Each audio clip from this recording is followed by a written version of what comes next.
Way 31 Storm Tracker meteorologist Grace Anello with 31 Triple Doppler. I actually went to bed last night to the thunder and the lightning outside. Did. Of course, I was tired enough; it didn't keep me from falling asleep. But I'm ready for those warmer temperatures to stick around permanently. Me too. I need a little break from the wet weather. Well, 6 of one, half a dozen of the other. Today we have rain. Tomorrow you'll have sunshine, but it's not warmer. It's cooler. We'll enjoy the sunshine. We'll make the most of it. It's okay. It's actually going to be a pretty good 10-day forecast. That's and as good. someone who's seen the 10-day, I feel qualified to say that. Well, show us. We'll do. Now, this weekend, we had a whole lot of people who make the 10-day forecast all in one place. We were at Rocket City Weatherfest. I was blessed to be the keynote speaker, and our supportive team, everyone from weather to news, they all came out to say hello. We even got to meet up with fellow ABC meteorologist James Spann. I used to work with him. He's a good man. He is. And we had just the best time. So Jeff was there, Amber was there, Demetria and Chris were there. It was a whole crew event, and we loved every second of it. And we had a blast. Yeah, we did. So many folks we got to talk to that we have invited to come and join us. Exactly. One of my favorite events of all time.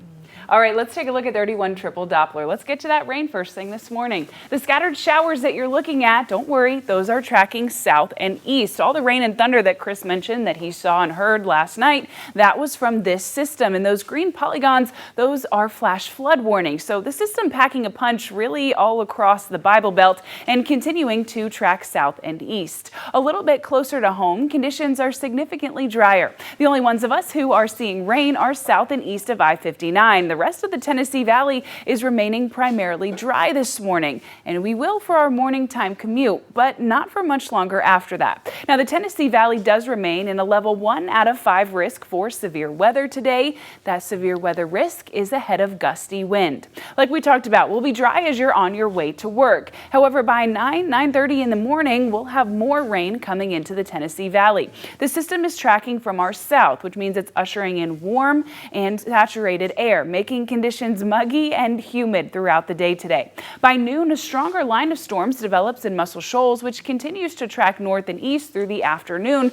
And by your 3 o'clock coffee run, rain is sitting in eastern Madison County and pushing into Sand Mountain. So I sure do hope that 3 o'clock coffee run is at the office Keurig. If it's not, just bring your umbrella and rain jacket with you when you're heading out, because you're going to need it. That rain stays with us through the afternoon, and then on your evening commute home, conditions are much drier. Now, those of us that are seeing rain are still seeing torrential downpours. However, it's more isolated in nature, meaning that much of the valley is dry at that point, but those that are seeing the rain are seeing the heavy rain.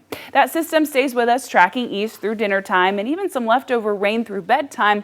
But the good news is it gets out of our way by about midnight. And that's your rain forecast for the rest of the day. Let's get to your temperatures. Absolutely dominated by cloud cover on the Way 31 Skycam network, powered by Thompson Roofing and Construction, but that's keeping our temperatures mild. We're waking up in the mid-50s all across the board, and that's exactly where our high temperatures for the day should be. So a big change. Ditch the heavy winter coat, ditch the gloves, ditch the ice scraper, but grab the rain jacket.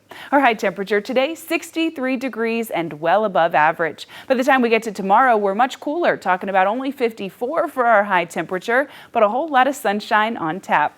And then we'll welcome in Valentine's Day. And like Chris and Demetria mentioned earlier, if you're just now making your Valentine's Day reservation, that's the same thing as waiting to take your allergy medicine until you see the pollen. You're a little late, but the good news is you can sit at home on the back porch with sunshine and a high temperature in the low 60s. Having an at-home date soaking up the beautiful weather will be just as nice. We're sunny on Thursday as well, and then Friday we've got plenty of cloud cover that sticks with us on Saturday before sunshine returns on Sunday.